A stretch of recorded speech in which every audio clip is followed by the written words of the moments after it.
En este video quiero compartir con ustedes un testimonio fascinante del primer siglo sobre cómo algunos cristianos no creían que Jesús fue crucificado. Este testimonio proviene de Ignacio de Antioquía y esta creencia. Quiero leer un pasaje de un obispo cristiano muy prominente de los primeros tiempos. Su nombre es Ignacio, conocido normalmente en la iglesia como San Ignacio de Antioquía. Fue martirizado. De hecho, fue enviado a Roma para ser devorado por leones, aparentemente. En su camino a Roma desde Antioquía, que era una ciudad romana muy grande en el mundo antiguo, hoy se encuentra en la Turquía moderna, escribió 7 cartas. En una de ellas nos habla sobre las creencias de algunas personas que no creían que Jesús fue crucificado. Como mencioné, este hombre era un obispo del primer siglo. Fue el segundo o tercer obispo después de Pedro, según algunas fuentes, y nació a principios de los años 30 DC.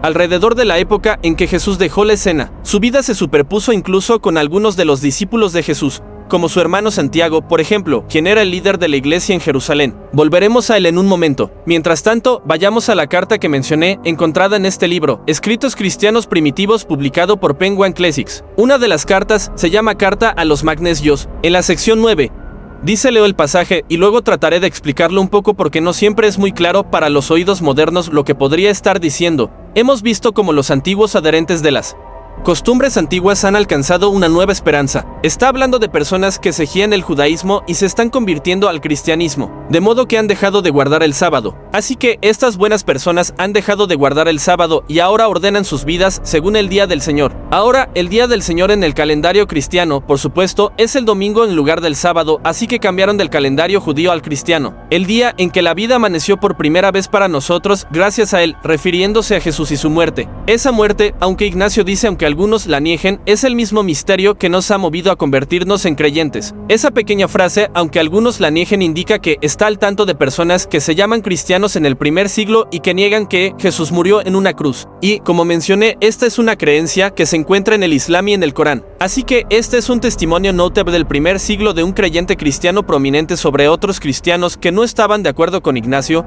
Ahora, Ignacio, por supuesto, condena a estas personas, pero ese no es mi punto. Mi punto es que existieron, y esto es evidencia de que existieron, proveniente de una fuente cristiana prominente. Así que es un hecho bastante interesante, ¿verdad? El Corán dice obviamente que Jesús no fue crucificado, y aquí tenemos evidencia de que algunos cristianos del primer siglo también no creían que Jesús fue horriblemente ejecutado en una cruz. Que de hecho podría haber parecido que lo fue, pero que en realidad Dios lo salvó sobrenaturalmente de sus enemigos. Como Jesús le pidió a Dios, según los evangelios, que lo rescatara y Dios respondió a su oración. Esa sería una posible visión musulmana. Así que mi segundo punto tiene que ver con una de las grandes ironías de la historia. Y esto, nuevamente, se relaciona con los orígenes del cristianismo y volvemos a Ignacio de Antioquía. Ignacio de Antioquía, un obispo probablemente el segundo o tercero después de Pedro, según algunos registros antiguos.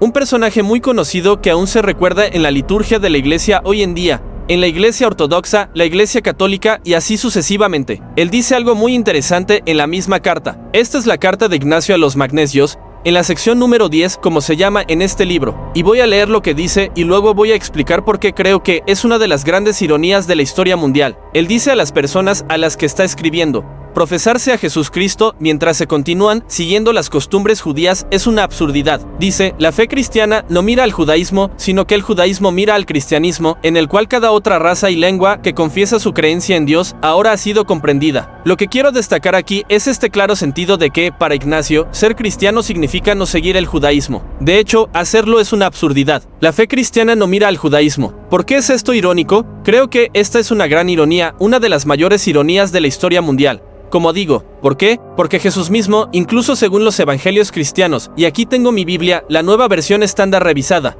que es el estándar de oro de las traducciones de la Biblia, según la comunidad académica, en el Evangelio de Mateo, Jesús dijo algunas cosas muy interesantes sobre la ley judía, sobre las costumbres judías y así sucesivamente. Por ejemplo, en Mateo capítulo 23, los primeros 4 versículos, donde Jesús denuncia a los escribas y fariseos, que son personas judías, por supuesto. Luego Jesús dijo a las multitudes y a sus discípulos: los escribas y los fariseos se sientan en la cátedra de Moisés, es decir, enseñan la ley. Esta es una declaración autoritativa. Si te sientas en la cátedra de Moisés, literal y figurativamente, eres un maestro de la ley. Por lo tanto, dice Jesús, hagan y observen todo lo que les digan, pero no hagan como ellos hacen, porque no practican lo que predican. Atan cargas pesadas, difíciles de llevar, y las ponen sobre los hombros de los demás, pero ellos mismos no están dispuestos a mover un dedo para ayudarlos, y así sucesivamente. Este es el primer punto interesante. Así que Jesús está diciendo a sus discípulos que obedezcan la ley judía. Estos son los 613 mandamientos dados por Dios mismo a Moisés en el monte Sinaí. Pueden leer sobre esto en el libro del Éxodo, y este es el Torah, la instrucción, la enseñanza, la ley dada por Dios a Moisés. Jesús está diciendo a sus discípulos, como dije, a aquellos que se sientan en la cátedra de Moisés, hagan todo lo que les enseñen y síganlo, pero no hagan como ellos hacen porque son hipócritas.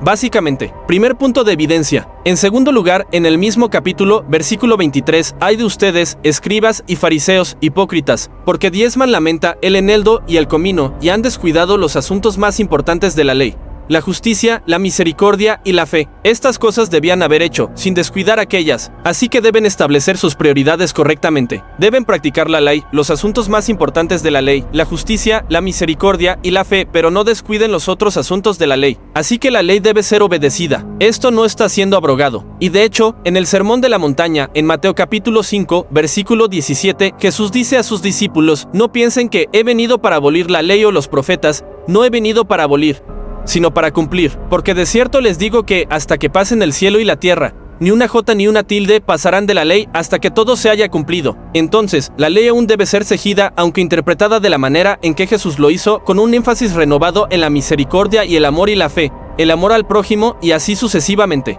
Sí, pero la ley misma no está abolida. Ahora, eso es interesante, ¿verdad? Recuerden lo que dijo Ignacio, aquí tenemos el libro de escritos cristianos primitivos. Profesarse a Jesucristo mientras se exigen las costumbres judías es una absurdidad. La fe cristiana no mira al judaísmo, pero el judaísmo mira al cristianismo. Recuerden, Jesús estaba abogando por la práctica del Torah. El Torah es lo que los judíos hacen, incluso hoy en día. Los judíos ortodoxos, obviamente, tratan de seguir lo mejor que pueden los mandamientos de Dios encontrados en el Torah. Esta es la fe judía. Pero ¿qué pasa con la iglesia primitiva? Si miramos el libro de los Hechos, nuevamente en mi confiable Biblia roja, ¿quién es el jefe de la iglesia? Ahora, los católicos, por supuesto, dirán que es Pedro, que Pedro fue el primer papa. Pero, ¿qué dice la Biblia? Bueno, en el libro de los Hechos, que es un libro que sigue a los evangelios y que básicamente narra la historia temprana de la iglesia, mayormente centrada alrededor de Pablo, aunque es más sobre los actos de Pablo que sobre los actos de los apóstoles en general. En los Hechos, se menciona de manera casi casual que el jefe de la iglesia en Jerusalén era un hombre llamado Santiago. ¿Por qué es esto importante? Porque todas nuestras evidencias en la Biblia y en otras fuentes múltiples independientes nos dicen que Santiago no solo era el hermano de Jesús, sino que también era el jefe de la iglesia en Jerusalén. Fue nombrado o elegido, dependiendo de la fuente, por otros apóstoles como Pedro y Juan. ¿Por qué es esto relevante? Pues porque nuestras fuentes nos dicen que Santiago era un practicante devoto de la ley judía.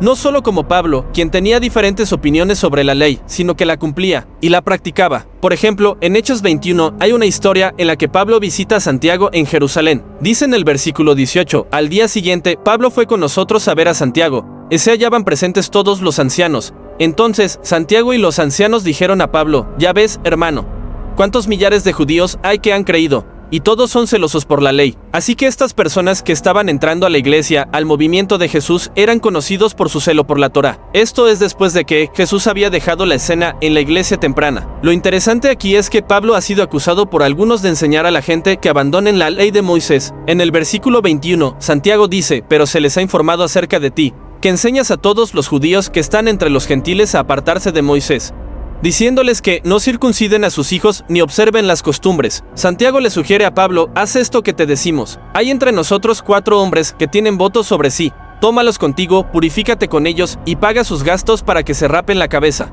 Y todos comprenderán que no hay nada de lo que se les informó acerca de ti, sino que tú también andas ordenadamente, guardando la ley. Y Pablo hace esto, como se describe en los versículos siguientes, mostrando que él mismo observaba y guardaba la ley. ¿Por qué esto es importante? Porque incluso Pablo, según Hechos, daba testimonio de que observaba la ley. Sin embargo, sabemos por sus cartas, como en Gálatas y Efesios, que Pablo enseñaba que la ley había sido abolida. Por ejemplo, en Efesios las 2 y 15, Pablo dice que la ley y sus mandamientos han sido abolidos. ¿Está Pablo mintiendo aquí en Hechos? Parece que sí, lo cual es problemático porque está desmintiendo sus propias enseñanzas. Esto es significativo porque muestra que la iglesia temprana, bajo Santiago, todavía observaba la ley judía. Regresando a Ignacio de Antioquía, quien dijo al final de su vida que la fe cristiana no mira al judaísmo, sino que el judaísmo mira al cristianismo. No sigan las costumbres judías, sigan un camino diferente, el cristianismo. Esto muestra una clara ruptura con la fe madre, la fe original de Jesús y sus discípulos, ¿Qué era el judaísmo? Entonces, cuando digo que esto es irónico, espero que vean mi punto. Es una de las grandes ironías de la historia que la iglesia cristiana emergente, que reclama a Jesús como su fundador, rechazara la religión misma de su fundador. Jesús y sus primeros seguidores, como Santiago, practicaban el judaísmo, mientras que Ignacio y la iglesia posterior rechazaban esas prácticas. Además, Ignacio testifica la existencia de cristianos que no compartían su creencia de que Jesús fue crucificado, una creencia que está claramente articulada en el Corán. Esto muestra que la no crucifixión de Jesús